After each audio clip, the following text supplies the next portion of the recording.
Hello hi friends. ഞാനിവിടെ കോട്ടയത്താണെന്ന് അറിയാമല്ലോ അല്ലേ. മംഗലാപുരത്തു നിന്ന് ഞങ്ങൾ ആരണ്ണ് ഓൺലൈൻ ക്ലാസ്സൊക്കെ ആയി. അപ്പം ഞങ്ങളിങ്ങ് പോകുന്നതാ. ഇവിടെ ഞങ്ങളിപ്പം പുതിയൊരു ശീലം ഉണ്ടാക്കിയെടുത്തേക്കുക. വൈകുന്നേരം സ്നാക്സ് ഉണ്ടാക്കുന്നത്. മറ്റേത് അങ്ങനത്തെ പരിപാടിയൊന്നും ഇവിടെ ഇല്ലായിരുന്നു. ഒരു ചായ മാത്രമായിരുന്നു. പക്ഷേ ഇപ്പോൾ അപ്പൻ ഇങ്ങനെ ഓരോ ആഗ്രഹങ്ങൾ പറഞ്ഞപ്പോൾ ഞങ്ങളിങ്ങനെ ചെയ്തു കൊടുക്കുക. ഓരോ ദിവസം ഓരോ സ്നാക്സ് ഉണ്ടാക്കുക. അപ്പോൾ ഇന്ന് മുട്ട ബജ്ജി ഉണ്ടാക്കിയപ്പോൾ അമ്മയ്ക്ക് നോയമ്പായതുകൊണ്ട് 3 ഉള്ളിവടയും കൂടെ അമ്മയ്ക്ക് ഉണ്ടാക്കി കൊടുത്തു. ഇന്നലെ ഞങ്ങൾക്ക് എല്ലാവർക്കും ഉള്ളിവടയായിരുന്നു. സൂപ്പറായിരുന്നു കേട്ടോ. ഇന്നും സൂപ്പറായിരുന്നു.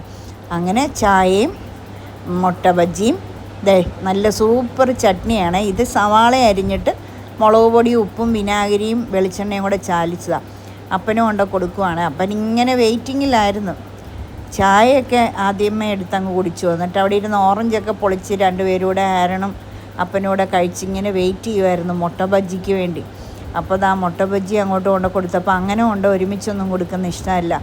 സെപ്പറേറ്റ് സോസറിലൊക്കെ കൊടുക്കണം. അപ്പം എന്നോട് പറഞ്ഞ് സോസർ എടുത്തുകൊണ്ട് വരാം. ഞാനപ്പോൾ ആരനോട് പറഞ്ഞ് എടുത്തുകൊണ്ട് വരാം. കാരണം ഞാൻ വീഡിയോ പിടിക്കുകയല്ലേ.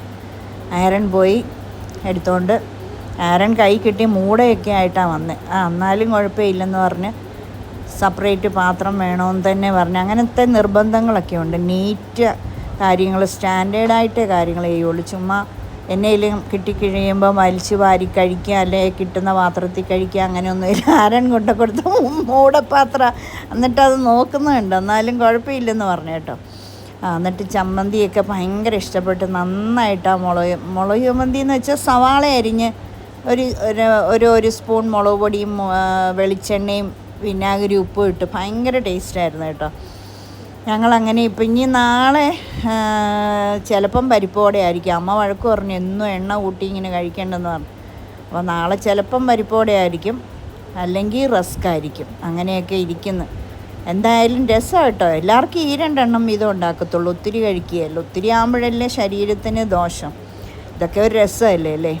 ആരണ്ണ് മുട്ട ബജ്ജി ഭയങ്കര ഇഷ്ടമാണ്. ഒരു 10-12 പീസ് കഴിക്കും പുള്ളി. പക്ഷെ ഞാൻ എല്ലാവർക്കും 4 എണ്ണം വീതം, അതായത് 2 മുട്ട വീതം ഒരാൾക്ക്. ഓക്കേ.